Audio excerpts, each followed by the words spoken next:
toujours la matinale chez vous avec votre humble serviteur Doudou Montiri. Merci à Alain Kabongo, à la coordination. Merci aussi à Kifou. Dieu merci Kifou.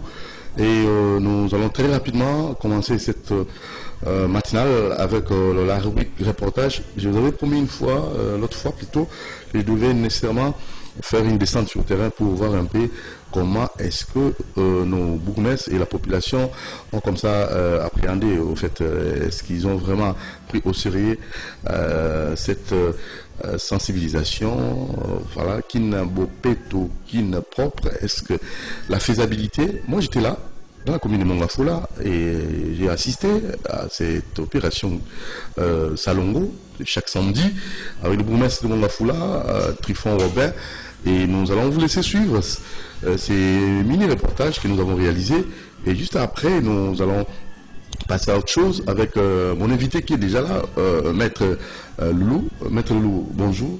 Bonjour Doudou, et puis bonjour à tous les téléspectateurs. La salubrité vous intéresse? Vraiment, c'est notre vie, c'est lié à notre vie, étant donné que c'est une affaire de l'État, par rapport à sa théorie des 3 S, c'est-à-dire salubrité, santé, sécurité, et nous en faisons partie, et nous sommes bénéficiaires, et aussi nous devons être auteurs. Très bien, donc Maître Loulou va intervenir juste après ces mini-reportages réalisés par votre humble serviteur Doudou Montiri, Alain Kabongo. Alors, suivant, reportage.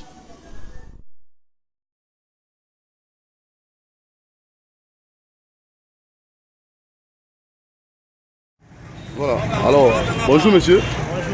Bonjour. Ouais, le samedi, tu vas aller au Happy. Tu vas à Masangambila. Oui. Quartier Masangambila, commune à Mongafou. Alors, le salon. Oui, comme d'habitude, l'idéologie plutôt à Mogonjamboka, par truchement à gouverneur, son excellence Jean-Denis Ngobila. Oui. Qui nous fait tout. Oui. Nous dans le salon. Nous avons débouché des caniveaux. Oui. Nous avons profité pour une petite saison sèche. Pour les caniveaux, chaque fois que nous les bêtis, basé les eaux à Mongafula, nous avons la folie. Basé les eaux boucher les caniveaux. Dans la période intense à Bamboula, moi, je la peine des alades. Alors, bonjour, procédé. Bon, toujours, c'est la tirage, na évacuation. Donc, nous avons appliqué pour moi. On va appliquer bon. Oui. Donc, sur une dernière base, nous favorez, nous chargeons l'appliquer, par la mode de votre pour gêner circulation. Oui. Donc, on a toujours chargé l'appliquer pour le voir. Après, nous avons les chaussées, patata, mais à la question. Ah, donc, voilà pour ce que en tout cas, nous avons bandit à 14h, au plus tard 14h. donc, vous pouvez boire nous avons un site qui est érosif, l'érosion est allée, donc on va avoir un bout. Ok, merci beaucoup. Merci.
Exactly. Yes, hello. I want to give you a little bit of a better party. That's all about the party.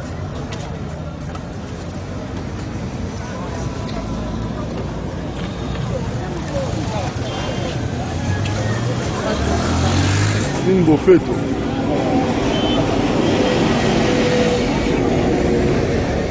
Não, vamos lá. Ah, isso todo mundo.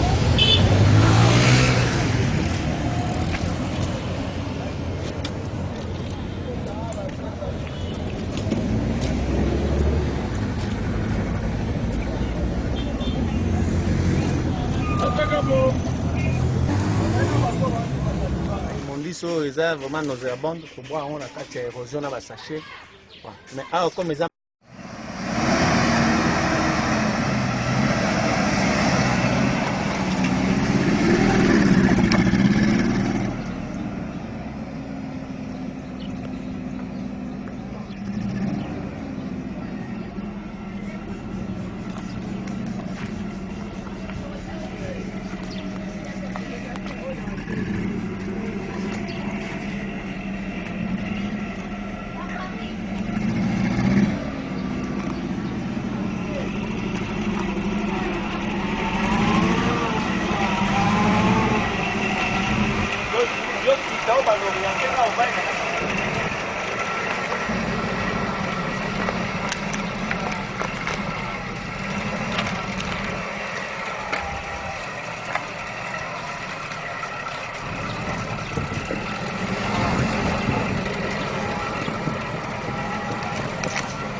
Donc, on déplace pour évacuer. Oui, c'est évacuer. Les années érosion moko monene. Oui. Petit koto nyonso. Oui. Donc les a salité moko ya solo ba immondice eza vraiment nauséabonde to boire on la kati ya érosion na ba sachet. Mais ah comme les a mabele toujours dans ba caniveau. Moi j'ai des bananes toujours boire ça pour que et à planir. Donc on peut faire de triple travaux je dirais. On assainit, oui. On fait l'aménagement oui. Et aussi la lutte anti-érosive. Donc, ils ont d'une pierre des coups. Voilà. Ça va. On vous laisse faire. Merci beaucoup. Ça va.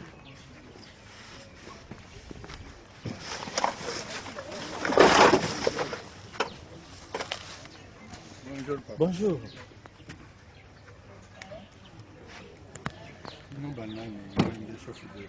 Ok, merci.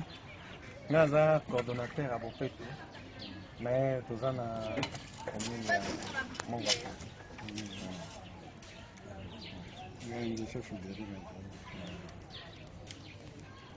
Encore conseiller provincial. Ok. Tango na moni bino. Kuna nazali ya c'est gentil. banani. Nous sommes ça bourgmestre fait hasard. Il est journaliste. C'est TV.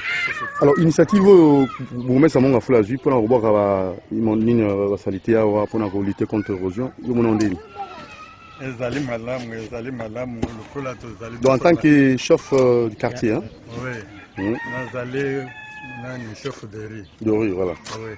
La commune à Selembao. Oui. Lokola ye azosala mosala boye. Malamu pe asignaler moninga na ye bourgmestre ya biso ya Selembao. Alors, tangu ngai na moni lokola nayebaki te yango nde naye kotunga te banani lokola boye. Mais initiative mona malamu to mabe. Ezali bien.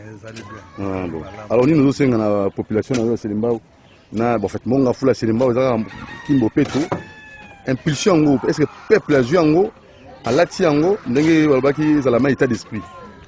Oui, kini bopeto ezali tondimi yango banso lokola biso bachef de ribo nde eloko tolingi mingi po ete biso moko nde tokoki kosala mosala oyo po ete alors nani mbuka na biso ebonga.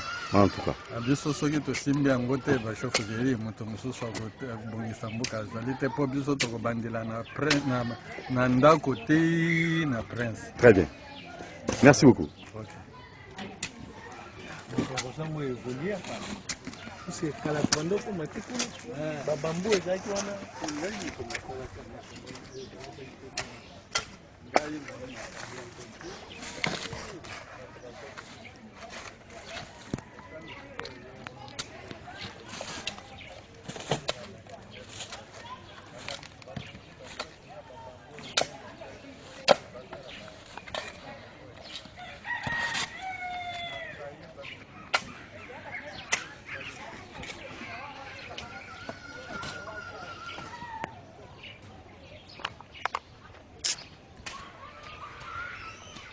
Kaya.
ya minene ya mandungu wana basake wana. Basake wana kukanga ya ngobo papa ekangami awa distance ata ya 10 mètres basake wana. De érosion est aussi là. Tala na biso na koto papa. Érosion est aussi là. Oui, boke esika mosusu bokangi barrière boti titi c'est fini boyawa na seko na botongi basake na se soki mai ekwei ekokwea na basake ya mike wana po ezwa alire ya makasi ekoti barrière mosusu ezali wana ekoki kosala boye. C'est une bonne érosion. Depuis 2008. 2008. Oui. Alors maintenant, ndenge Bourgmestre Monga Fula azoboka basalite kuna en fait zelo ndeko sur azoboka et ça peut aussi influencer et ko sunga pe moi moke. Oui, zelo ezoko sunga moke pona ko zipa nani basalite nyonso emondi so. Mais musala munene ezali na kati. Ah bon. Po zelo mai koke koya alors elongoli yango. Musala munene ezali obele na kati. Alors nini osenga na bakonzi? Yango nde tozosenga bakonzi te ntango ezali nano te mafuta mataba baliaka yango ntango eza na po bandako nyonso eza ndenge bandako oyo ezali nano alors bandako oyo ezali nano bakonzi basunga biso ezala te ke bayoka to bato bakufi alors sikoyo baya kointervenir. Alors papa na biso nayebi te Monga Fula. Oui. Ndenge bo bandako ila na bazelo sengonano biloko d'abord eza domaine na ngai. OK. Naza ingénieur agronome. Oui. Litantier aussi faisait moi eloko mo nazana mo expérience ebele. To sala ngo mingi na Monga Fula na site ya STEM. Très bien. Ouais. Si STEM aujourd'hui existe, c'est l'ingénieur Guilain que je suis. Nde na sala ki ba effort na ngai na nde na koyeba qu'est-ce qu'il faut faire avec les moyens de bord pour que cité à la maintenir malgré nana problème ya nani oyo to landa ba explication ndenge maman balobi moni que mai nyonso akoto oyo ekitaka na avenue. Ça veut dire quoi? Ndenge mai wana ezoya normalement s'il y avait suffisamment de moyens il fallait bâtir un caniveau. Mais tellement que caniveau exacté. Oui, continue. Qu'est-ce qu'on doit faire avec les moyens de bord? Érosion à niveau exalé, na 4 il y a l'érosion. Il faut faire des murets qui sont en forme de bassin. Batongi big moko wana ya basak bazu basak kwa mnene batie bazu basak amike balandisi na simanete escalier mai tango donc basali mire wana basali mususu na se ba ko sala ngo ata 4 tina niveau net ya virage dike ya basak wana ko beta ngo bambu de Chine beta ba bambu de Chine mbule zoya mai wana ya kaka na matiki te banini ezo na mabele. On va constater que au fur et à mesure qu'il va continuer à pleuvoir basaki wana obando tonda yango moko na mabele niveau ya nani obando mata au fur et à mesure. Mais c'est quoi ndenge ezali polele boye soki mbule Alors, biloko Ezo nyonso manie, wana ezo mbuka, ekoleka ezo esika ya kotelema ezali te. Il faut badike ezala ya kotelemisa biloko nyonso oyo. na mipanzi bateki babambu de Chine comme ça. Donc, eza nango penza compliqué te. Avec les maigres moyens, on peut lutter na nanyo. Mais si on a mis ça là, lutte biologique, on est à la lutte moko, il faut vraiment continuer. Il faut suivre. Sinon, conséquence. Sinon, conséquence, c'est que la makasi et zonga na ndenge et bota malisuku plus que ndenge zalaki avant. C'est ça, matériau moko ça durable, c'est naturel. Pour ceux qui m'appellent et tourner comme un niveau à Bassak, vous matissez Bassak.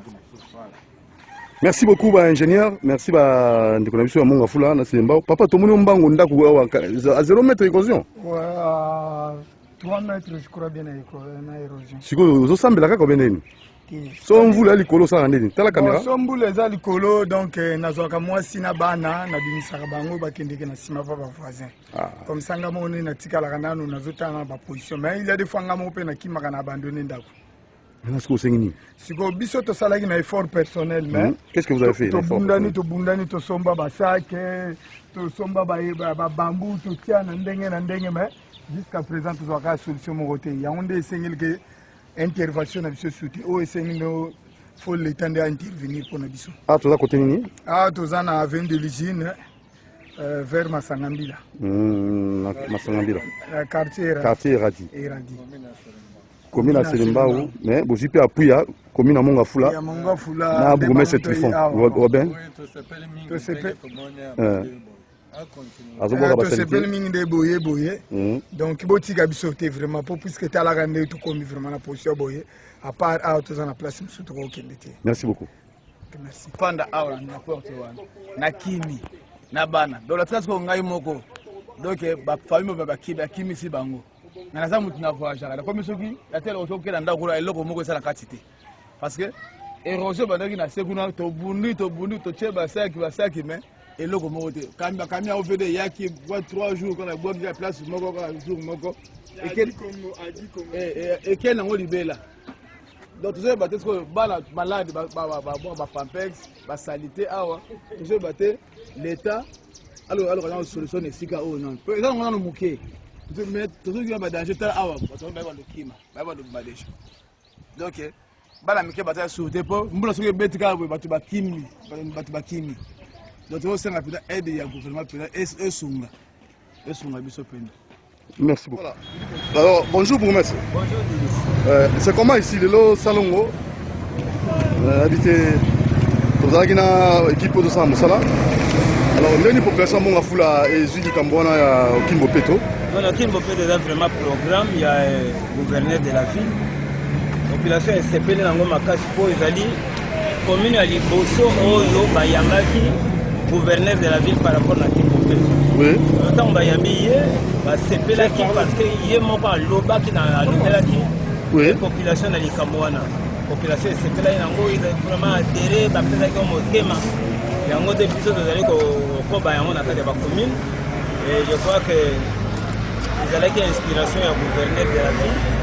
Ils ont dit qu'on continue. Alors les logos Bosani, les logos Ezali Boye, Ezali Nakatia entre Masangambila. Place wana makadam et Koufi 2 ou 3 fois. Pour nini pour caniveau au basalaki, Mayambula tant ezali kolia. Caniveau ezali bouché, Mayambula ezali kodekorer talaka appel. Awa c'est deux fois babongisi mais lokola makadam supporta maïté tala ndenge ezali kokufa lisuka. Alors nous avions trouvé non. To sendaki bopeto na biso lelo na desi. Si dans il y a des postes dans entrée commune, il y a mis balé ezali awa. Donc on entrée commune ezali ko sisa, yango nde toyo ko kita awa donc tozana devoir lelo ya ko sala ko to bongisa caniveau to dégager nyonso o ekangi caniveau pour que mayambula tant koya et kota na se te ke de ko kitsa mona caniveau munene pour maye kitati na se. Alors vous qui rango bokenango do bokenango na Selimbao. Oui, bon, caniveau ndenge salama ezai mai okende kuna. Mais biloko to okende nango na Selimbao to yotika nango na côté. OK, merci beaucoup.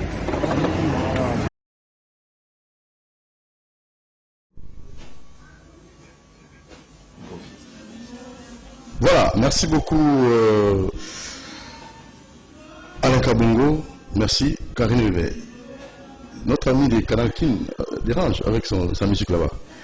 Voilà, alors j'aimerais être un peu clair parce qu'on va passer à une autre rubrique, grandes affiches, et on va plus analyser parce que le bourgmestre Robert Triffon vous a montré, il a la volonté de travailler avec quelques outils qu'on leur avait remis, hein, c'est comme ça. Mais cette volonté-là devient nécessairement s'accompagner de l'appui de notre gouvernement provincial.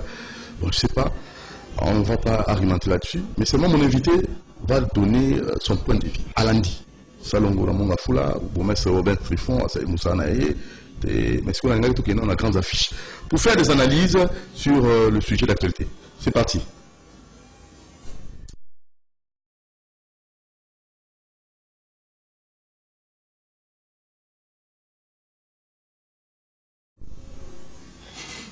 Voilà, maître Louis, Olandi, bourgmestre Robert Triffon, tout le monde a une célébrité.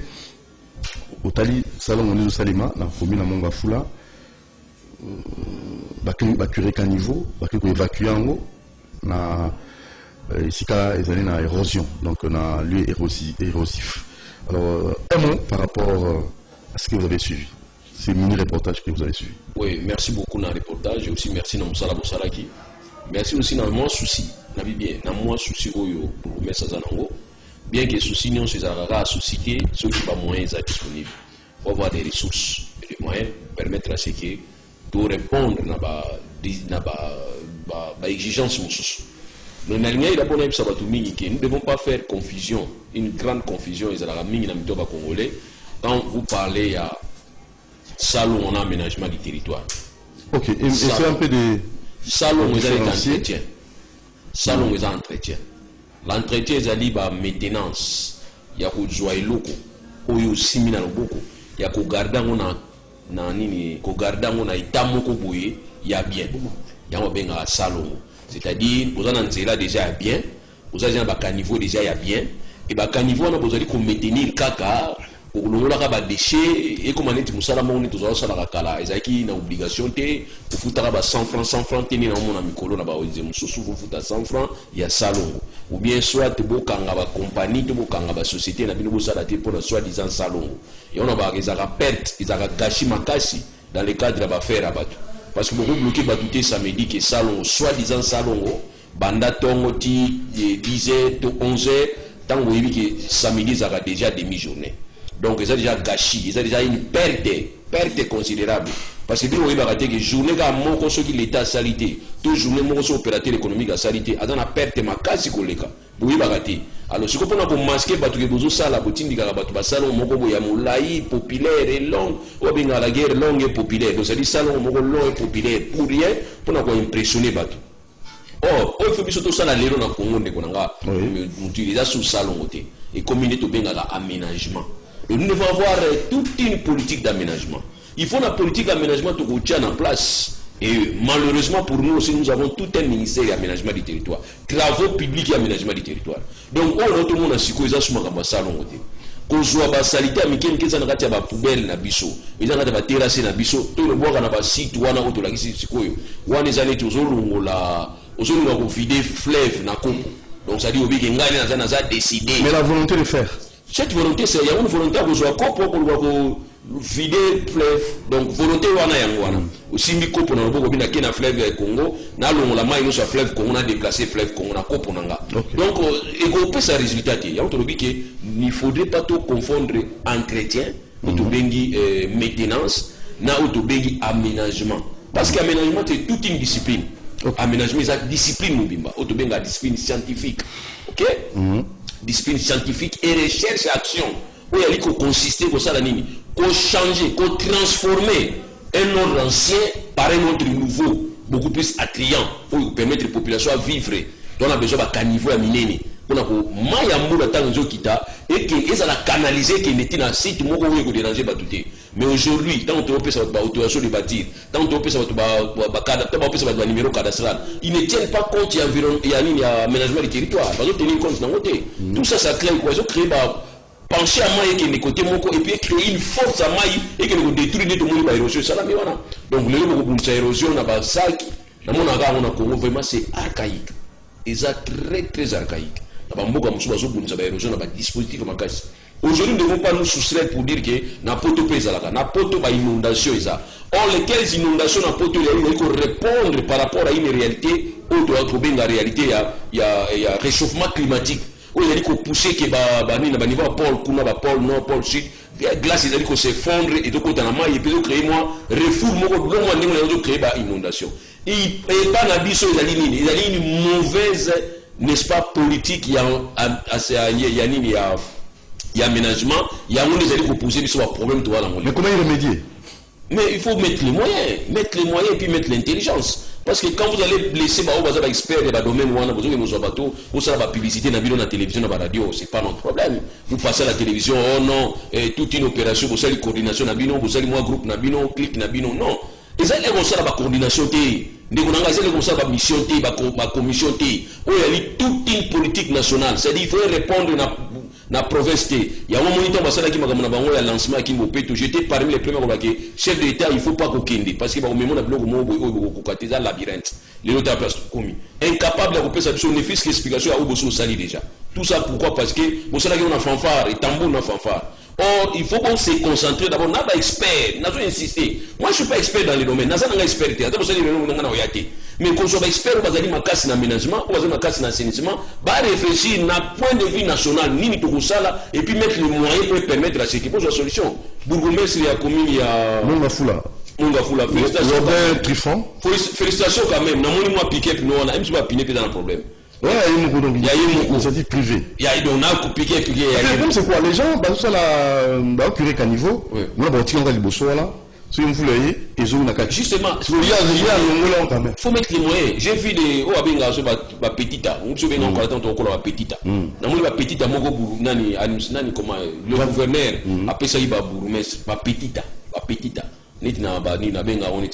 Indonésie, ça mine Indonésie. Petita. Donc, là, on a petit tala, je comprends. Petit petita, et puis il est dans la télévision. Il n'y a pas de journaliste, beaucoup de blog.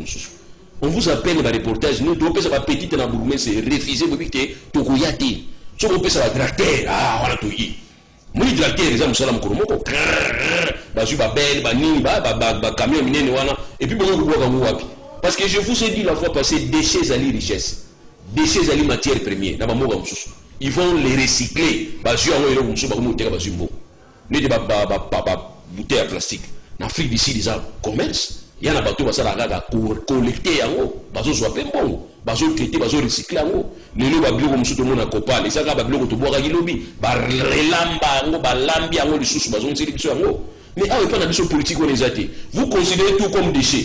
Mais or ailleurs, tout déchet n'est pas déchet. Et pas d'ambition déchet, c'est ça déchet. Et toujours dans le traitement dans l'autre. Et pour les la télévision, tout ça lancement, il y a un lancement qui vous peut. Félicitations, vous bandir en tout suivre. Mais il faut, pour un lancement qui nous peut, devenir d'abord humble. Vous bien bateau, vous allez expert dans l'assainissement, vous allez expert dans l'aménagement du territoire, ministère Moubezali, vous avez une politique, vous appliquer politique, vous allez remarquer que beaucoup de gens ministre de l'économie et de la finance, parce qu'il y a tant que vous avez l'industrie, tant que vous avez la société aminée, il y a l'incinération, vous récupérez, vous allez traitement, vous allez collecte, vous évacuez les déchets, vous allez inutiles. Et vous allez utile pour récupérer en haut, vous aurez l'argent. Et vous allez comprendre que vous allez atteindre deux buts. D'abord, but à s'unir, ok, et à ménager ville. Et puis, entre autres, vous avez un but financier. L'État vous a mis on a mis ça là où il parce que recyclage, c'est l'argent. C'est l'argent. Beaucoup ça la matière, nouvelle matière. Vous avez besoin de matière d'importation. Matière fine, matière fine. Vous avez besoin d'en monter à partir du moment où vous aurez recyclé à partir d'ici. Et en recyclant comme ça, vous résolvez directement les problèmes d'environnement, vous aurez résoudre le problème d'assainissement. Et puis finalement, vous aurez résoudre le problème de chômage. Parce que les gens qui vont travailler dans le projet,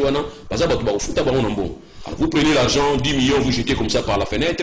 10 millions, vous jetez par la fenêtre. Et puis c'est lui qui vient encore à lancement. Or, on a toujours que lancement. Il y a des cérémonies, et il coûtera trop cher cérémonie que les cas œuvres réalisées. Ça veut dire quoi? Vous allez au WC, pour tout le monde qui est dans la toilette, vous allez au WC public, même si vous allez dépenser à $200, $300 pour Wissore Salama OC public. Vous bien ici, les journalistes. Vous bien journaliste, vous bien ici, presse écrite, presse internationale, vous bien ici, président de la République, vous bien tout ça, inauguration à OC. Tout là, c'est au coût de la cérémonie, on a mis ce coût $3,000. Donc avec $3,000, vous pouvez faire peut-être 15 OC. Mais pour ça, les gars, OC, mon coût dépense à $3,000 pour la cérémonie. Très bien. Alors, mais est-ce qu'on trouve à cette époque, parce que Gentilini Gouvila, à côté de Zando, dans le grand marché, où Benga Maman va au Tekananzela, avenue Plateau, Bakananzela, Nzela, mon Kangama, le Kola, et comment on va Wendy. Alors, on a évité, maman, Bakolela, mais nécessairement, tout ce qui est de Kananzela. En même temps, Bakolela, en même temps, la population a besoin de Nzela, ils ont Nzela. Wendy, ils ont la Wendy. Bon, on a évité ceux qui t'ont tous en train de Wendy, via Zagina, Yumbi, Azaina Kinte. Parce que chaque fois, tous les cas, on a jamais rappelé que d'ailleurs, ma tata Pony a bien un ba chômeur. On a rappelé qu'il y a un chômeur. On a pas travailleur.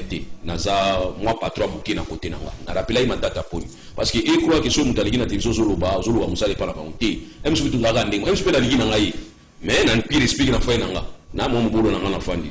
Tant tous les gens ba winzi, nous avons déjà donné des solutions. Faut que bango balanda rande ba solution pour pesa ba monter. Mais il peut-être raison PC moi bénéfice à 12 des adultes plutôt même ça na yumbi période toujours le bagao. Tout le bagi boui. Pour le makambo gestion ba winzi c'est simple. Tu peux constater que ba mamba tiki mingi 4 ba bini banda. Ba tiki 4 ba bini banda pourquoi? Selon ba maman walobi ke bango na 4 ba tekaraté parce que ba toi li banda ba tekara mingi ko le ka ba toi na 4. Alors tout renverser dans le cadre de la pression moko douce stratégiquement, donc ba gibo ba maman kati bino mo futa souté kasi boni période 2 ans mo futa souté bo futa sou ni taxe o étalage o ni mo futa té bozana kati bozala ka ni mona bozala ti ba to comprendre moi renversement pyramide au salam bo bino za libanda ba futa combien o té na kati to futa déjà 100 francs. OK, à partir de le boté ka bino même na chaussée même na kati kati ya balabala boté ka na bino à condition que chaque jour bo pesa biso 10 000 francs congolais au moins ba maman na ba ko boya 10 000. C'est simple, le monsieur a ça va paqueter, mais bon, français, il est au français. Trop de français. Il y a un bon réfléchissez, c'est simple. Première possibilité. Deuxième possibilité, on est à manque de qualité, la caisse. Non, la caisse, c'est bon, on va gagner. Bon, on est sur la caisse à l'État et on va avoir un délai contre la caisse à l'État. Si on a eu autant de taxes sur la caisse à l'État, vous regrettez. Et vous poussez peut-être pour foutre à mon soutien. Parce que moi, je ne peux pas payer une taxe sur la caisse à l'État et n'a foutre à moi pas à mon pour la commission bon. Bah, tout ce qu'on a bon, il est bon, il y a eu un engagement. Tout foutre à moi, on va se retrouver en poche. Moi, je la caisse à l'État. Quand le chef de l'État vous a dit que la taxe, monsieur, la taxe, vous allez parallèle et dans la place, vous croyez que c'est faux? C'est vrai. Donc, nous sommes en seconde. Tant qu'on a bien vous n'avez pas entendu ce qu'il a dit? Moi, je l'ai entendu. Tant qu'on a dit que nous avons reproché à l'administrateur, à marché, nous avons reproché à certains bourgmestres. Na uba huwa sala kabatu les gens soit pesa na pas se permettre votre base. Ça veut dire que mbongo kota raté. Kota na monter. Donc bilo musu na mbongo na biso boko bo mona bino musala wana. Et ko sala l'état rien. Pas pour la côté. Dans le côté. Il y a une période il y a Mobutu ba impose ali mingi en vogue. Zai mingi lelo to réclamant côté. Ba benga ko période en DGI, direction générale impôt. Ba benga en contribution. Et pour la benga en contribution. Zali pour Mobutu on considérer ba taxe na bino ben pour na bino pamba wana neti buzo idega mboka na mukie kaka parce que j'ai quand même 80% déjà budget. Donc Mobutu me disait mais c'est disait bon ceux qui j'ai quand même on peut déjà 80% budget. Bon ba mi ba nini mususu wa mini mususu. Vous comprenez? Alors pour Mobutu ba mbongo na bino zo mboka wenze mbongo contribution ba IBP wana Mobutu considérer ba hyper ou la micro ba la hyper makasi parce que bunda pona hyper 3% à 15%, parce que vous avez un compte fonctionner. Mobutu s'en foutait. C'est des choses qui battent dans le Congo, tu as mis une culture fiscale. Parce que Mobutu a forcé les gens à impoter. Il ne nous forçait pas. Avec ça, mais ça peut faire de façon avec ça. Pour Mobutu, il y a pour ça, il y a budget, ils ont mis déjà avec Jekamil avec 80% déjà. Voyez, alors culture va vous foutre à nous athées. Aujourd'hui, ce qu'on s'allie renverse. J'ai quand même bien mystique. Ils appellent mystique qui est. Pas comme ça, on mystique pour tout quand ça n'est pas débat, bon, on va aller à mon bazar. On les a marché au moussou. J'ai quand même la normale. Et ils en ont bien. Ils ont bien. Parce que sinon, on va donner l'on a connoté, on va où la montée. Comment il y a une entreprise, on a un canard boité. Donc, c'est le Cambodge qu'on a. On a tout sur un temps comme moussou. Le canard debout. On les a les autres éléments qui tombent, nous les a dit. On a tout sur un comme moussou. Alors, par rapport à la culture, on a tout ça dans mon soutien. Alors, deuxième proposition. Première proposition, vous avez eu un moment, on a 4 fois taxe. Libanda va foutre à 10 000 et vous poussez ma maman à 4. Deuxième possibilité, que le gouverneur a bandako solana on a ba collaborateur ne direct o ya liba ko bourgmestre il faut asolana ba bandako étudier cas par cas donc vous allez conseiller mo ka ba bourgmestre ya kati ya ville ya Kinshasa na yibazo président on ko soit cas par cas de manière à ce que chaque bourgmestre a bandako pesa problème na ye et les autres vont donner leurs expériences pour permettre à ceux de trouver des solutions médianes. C'est ce qui est important. Koueba cas par cas parce que les bourgmestres se plaignent aussi et pour le Kenya biso beto na mbongo te mo ba mbongo miki wana yango sala biso to vivre pour vivre na cadre ba nini bien que ba on peut ba mystique mariage ou mariage au $1000 mariage les mbongo dot na célébration nango $1000 tu non abi mariage les qui ça dit ba dépense au ça na kati ya commune et les mbongo pesa na dot. Ah non, oui, ça peut aussi arriver. Ça t'arrive pour la commune. Non, mais je t'ai dit, ça dit, on a une question, c'est combien de mariages, c'est 80, on aura combien, puis ça va monter pour l'andagui. On a comme un bourgmestre pour célébrer un mariage. Donc, pour dire qu'on a bien qu'intérêt, mais on prétexte pour la Winzewana, pour le qu'il faut y aller. Mais entre nous, soit dit, Winzewana écoute, ça rappelle rien à la bourgmestre, je vous dis. Parce que mon raison ligne mo itamu na ba policier na minduki ba osenga ba 100 francs mon ki ndawa na tuna mon wa policier ba lokota et pas ba maman na batanga na balabala mon ki ndawa. Alors monsieur le gouverneur, tu vois que à l'absence ya kopekisa bango c'est une autorisation tacite parce que tant besoin de zo mbongo na bango bango oteka na balabala c'est une façon de les autoriser. Alors besoin mbongo na kwani. Alors, ce qui est comme il c'est que biso de comprendre que Nani, mon ami, Gentini, allez aller mon monter. Nous sommes biso de foutre à mon poignet. Donc, c'est que nous allons maintenant amener à dire à nos compatriotes pour foutre à son mon monter. Parce que Bourgoumé, c'est Nani, à une certaine Nani, comment, le gouverneur se plaint. Nous sommes compagnie parce que nous allons. Donc, ça dit, bah, maman, on va dans la balabala. Bazo benga bino parce que mon go futa gawana na ba policier na ba Bourgoumé se batinda la bato wala ta ba teni mo bazaka ba insolent. Ba doit tinda la kuna. Bazara ba insola mundu ki kaka boye o senga 100 francs to pesa na musuté.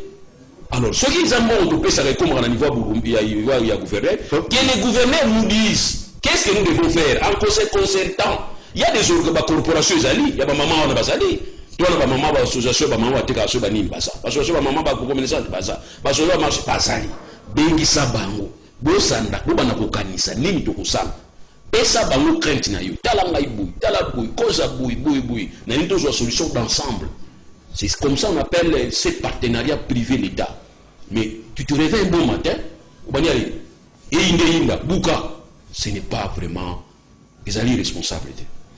Voilà, Maître Loulou, tout ça la grande affiche, la rubrique où tu as question de l'actualité, Magamo tout le monde. Et inviter Nabiso à couper sa point de vue. Mais quand on a tongo, on a beau au film, donc on a mon foule en zoya.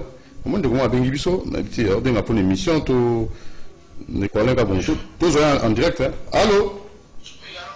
Oui bonjour, bengi biso a fait comment on a mis. Oui pas Serge. Ouais, biso na bino na mais eloko compliqué so na bandal je ne sais pas pourquoi. Bon, sans le technicien va travailler, hein. On dit que tout qui victime il y a incendie, hein. Tout ça, bon, si pour tes personnes dans le monde qui est papa, tout bon, déjà Jean-Jacques Mamba, comment ça m'a bango na promoteur Jean-Pierre de Bagombo, oui. Nanda bino mingi vraiment etu msama kasi na lobunda na jinga mo ko to na zo comprendre ce qui est pour ça biso bien. To bon ça va bon. Le ba toujours. Ok, merci. L'essentiel de la réponse. Mais pour un sujet où vous participez. Bon, sujet un peu compliqué. Pardon? Soit les ok, ça va. Donc, on va bien pendant les soins je ne sais pas comment. Peut-être. Vous avez conseillé la bateau sous donc si vous avez besoin de décoder, n'est-ce pas? Ezali? Ah oui, Ezali. Il y a TNT. Vous voyez, on a venu du port numéro 6. To Bobengi, na numéro dans le pays Sabino. Vous sommes décoder parce que la décoder est un peu qui signe. Au bismot de Tekawa, ils sont un peu différents. Donc, oui, au Somba Awa, décoder TNT ou à bismot de Tekawa, c'est vraiment différent. Au moins, on se Somba, c'est compliqué, le roi.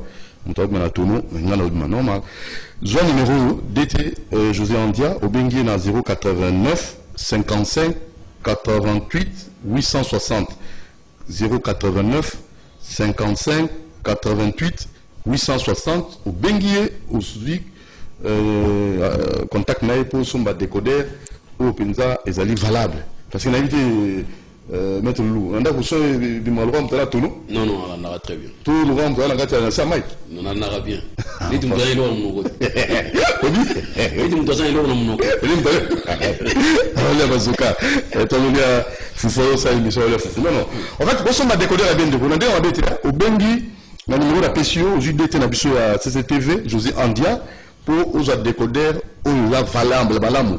Le décodeur, c'est moins cher, si il a un bois. C'est finité, mais ils ont bien été. Ils ont bien été. Ils sont bien. Le numéro 89, 089, 55, 88, 860. Donc on appelle nous. Allô? Ah, il y a un problème.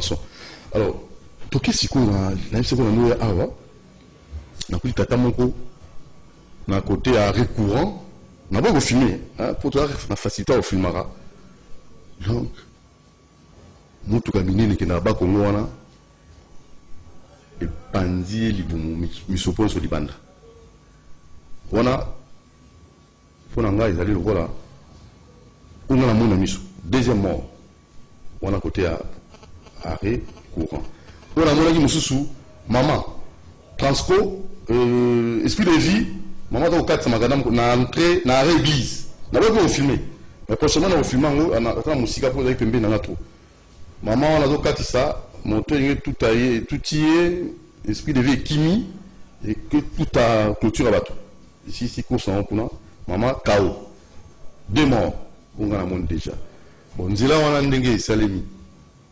Déjà, on a 2 morts. Éviter conseil européen ça. Bon, ce qui est vrai, tant toujours la solution, c'est à Ramalam. Mais à Ramalam, à un certain moment, peut permettre à ce que Kimia et Zaranango. Oui, John Mombo, bonjour. Donc, solution, c'est à Ramalam, nous avons insisté. Et c'est la solution, on a l'État Fazoaka. On va tout soit c'est pénal, on soit pénal. Tant besoin d'une solution qui est Bamitukawana, Outara, Congo central, et Kotarana, Boutou, Makasi, tout c'est pas la gouvernementé. Mais tout le monde a quand même nécessaire. Il est nécessaire à un certain moment. Faute de mieux, il est nécessaire. Donc, moi, c'est ce que je peux dire. Alors, par rapport, il y a un esprit de vie. Vous avez un esprit de vie de mon point. Nous avons un esprit de vie. Esprit de vie pour nous dire, nous, ou bien, il y a un différencier, il y a un esprit de mort, ou bien, il y a 207. Mais ce n'est pas le véhicule où il y a l'esprit de mort, c'est le chauffeur qui a l'esprit de mort. Il y a transmettre en haut, et pas tout le monde. Et c'est le même chauffeur va 207, il va recruter qui va un esprit de soit déjà esprit de vie. Voilà. Ils sont des fous. Ah, non, chauffeur. Non, ils sont des fous, ça dit fou dans le sens même. C'est un chauffeur qui se comporte comme un fou. Il est fou. Vous avez bien, l'accident, monsieur Zadi, fait mon coup imprévisible. Mais quand vous allez commencer à prévoir les faits, c'est-à-dire, nous, tout gazo kumba, à mon bien que nous gazo kouchamoutou, à Kolgalandaye. Oui. Donc, pour nous savoir tout simplement que ce n'est pas le véhicule qui est fou, mais c'est plutôt les chauffeurs qui sont fous. Par rapport à nous, il y a comportement à chauffeur. Au moment où embouteillage pendant que vous respectez bande, il y a un fou qui va dépasser à l'équipe à tout le monde soit côté na bande mususu à quelque créer bouchon liboso. Mais qu'est-ce que vous voulez tout donner Sabino? C'est de la folie. Mais nous allons monter à taba séparateur. Séparatérisateur. Justement, il y en a bien séparateur à libosser dans mutu na yo. Oui, oui, bande na ngai ngoyo. Parce que na ko dépasser quand ndemwana ko mona siko remorque yo ilayo. Ou bien tracteur zo ilayo. Kayo ko kota na kati kufi. Siko to sani. To secourir dans kufite. On va te laisser comme ça. Maître, tous allons appeler. Allô? Allô? Bonjour. Oui, bonjour papa, on vient de Biswapi. Bonjour. Oui, bonjour, on vient de Biswapi. On a passé en Galima. Oui, maman, tu as eu maman Bissot. On a intervenu, il a été à Malam vraiment. Mais moi, je me dis vraiment, ça va conseiller à besoin de aussi ça. Pour avoir un peu de vitesse, on a besoin à tout cas. Par contre, vous avez dit que ça va la conseil, vraiment, bien. Parce qu'il ne faut rien. Et là, pour moi, je la tête, fou partout. Ah, mais c'est trop, ça se passe, d'une façon, tu ne peux pas valider. Je ne sais pas ce qui, donc, vraiment, ce qui résonne, c'est pas conseiller, par exemple, la moussala, solo ou bien, pour jouer avec les gens qui font ça. Moi, je rappelle le temps que pour le conseil, aussi, le projet, je ne sais pas ce qu'il faut. Mais ce qui pendant une année, la banque parce que la radio, c'est solo là, c'est qu'il faut ça. En tout cas, tout à fait la vérité. La recette là qui est là, je vais être conseiller dans la paix de filles.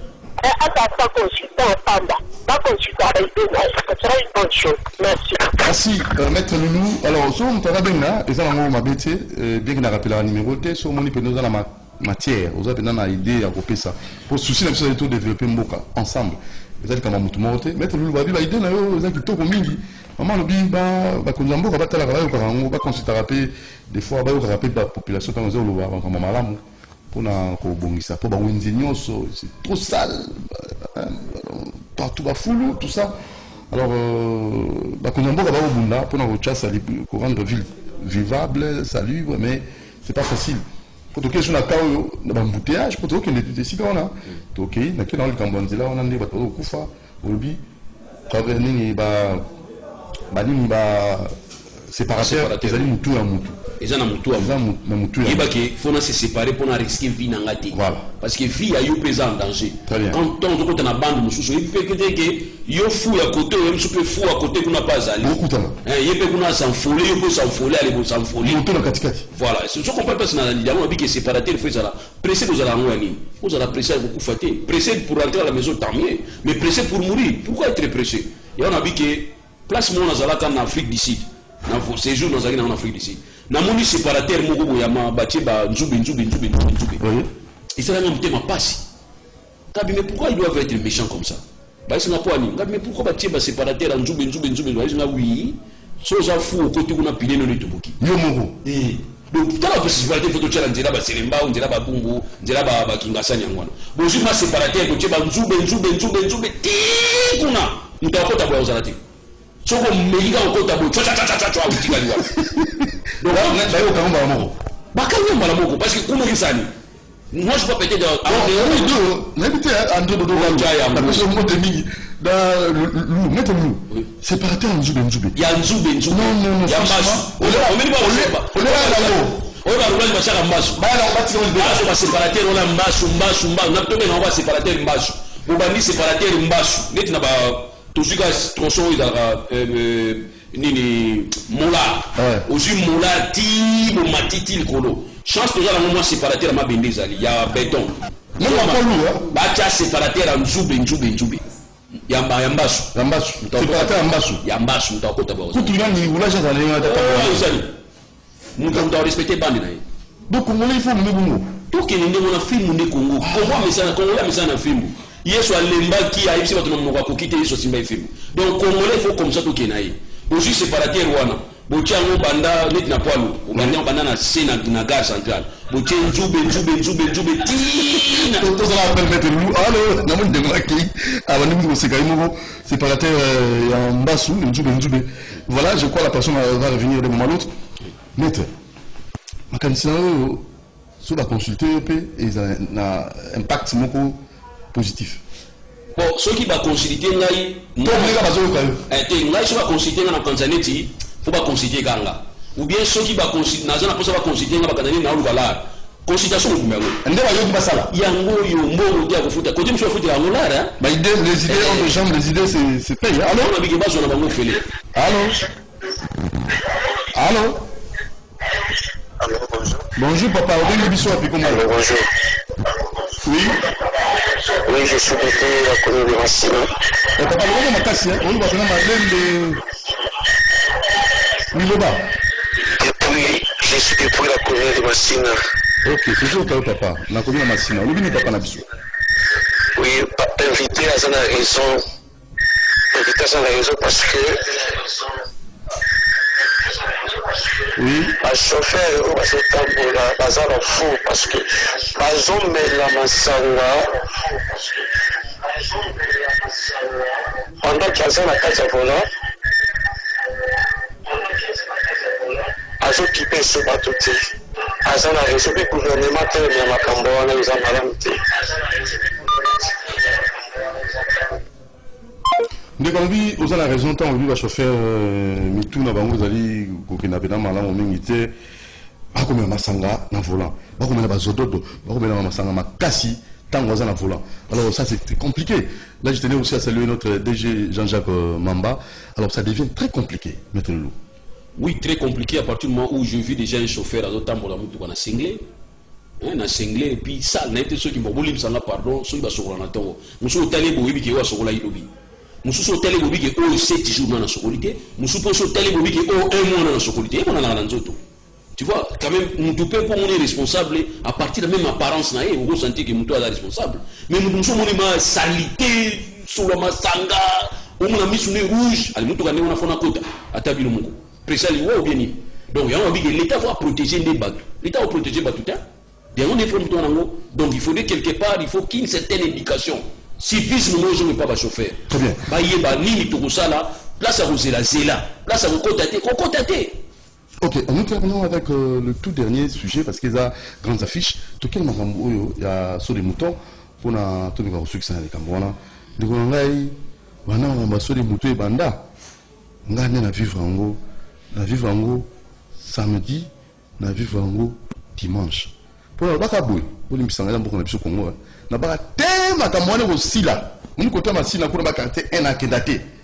Donc, sur les Cambouana, na okende te ba aussi sama na mango ya so de moto to zana appel mais ndeko na bisa otango liwe yaki na kindaki. Allô? Oui, bonjour papa. Oui, bonjour. Oui, bonjour. Bengi biso api komonani. On a bengi bido na commune. Zala musika à la télévision. Oui. Oui papa.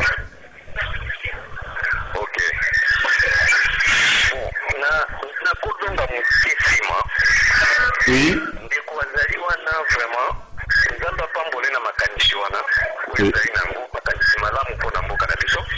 Oui. Soki tozongi moke na nsima bato na baadministrateur ya bazando wana bisika bazopengana bato na bango 1 mètre kare batekaka yango kopi $300. 1 mètre kare batekaka yango $300. wana ba $200 soko kopeleza ba 200 après buti bato bengani bango mais pour situer mbongo même oza kotsula ya bato ekendaka wapi na kesi ya leta ekotaka te apart kofuta $200 ou $300 wana par mètre obengani bato ebolekisi lisusu bakolonere mosusu bazoya kokongola 500 francs par jour ou 300 francs mais tozokende wapi tala problème oyo olobi ya nini ya kiningo bila gouverneur na biso ezopesa sone naza na katavu wawa mabile oyo babimisaki na baterase eza nano plein tout au long de la route bozobimisa nano mabele te me botini mbango kobenga na bato na zando boza koluka kaka bo énerve bato balobake non chef de l'état azosala rien. C'est grave. Ndeko nanga soki toke na bamakambo ya soti moto c'est énervant. Liboso ntango bana oyo baujana oyo bapolisi baujana bayaki wana ezalaki moni mpenza soti na ebandeli bakutu ezoleka bienke embouteillage ezoleka mais banzi lisusu bandeko na biso ya mbote ya likaso somo kaka na soti moto wana nde bazokangela bato moto ekotambola ndenge nini ndeko na biso Chantini Ngobila azwa babourgmestre wana basola na bachef ya bakartier ozokuta chef de quartier asalaka mpe eloko te tala nano na basosiate na basiate basali te mituka moko ya kala salongo basalaka te toke wapi na mboka oyo. Merci. Merci beaucoup. Alors, tu as appelé à Souka, à Souka, Maître Loulou. Na Soukisa, Ndélake, Matanga, il y a Myriam Touta, donc belle-sœur, il y a Akoufi Mobile Naïlani, Yves Moussambi, notre PC, vraiment, tout ça, Azara Makasi, Yves Moussambi, nous avons tout fait la moitié, Myriam Touta. Négo. Donc, Naïbissio, na meli ba bidon mai wana o ba teka minene wana ata 3 na aller 3 na retour na petit au makolo na kanami na bouchon na lembi na kiti na mati moto bouchon donc la salle physique pour nous tout peut tendre ba physique et ça fait sous mamingité mais na yoke loko population kuna ba homo nango d'abord on a stressé na habité sous ba on appelle nzoto malamu santé zandeni oh donc terrible na habité avec un bon ya coup de chapeau mais la ninga opinité là on a solo tu vois pas monsieur besoin de sens cynique mon codimo anoya allez il faut aller cacher na sens cynique mon dieu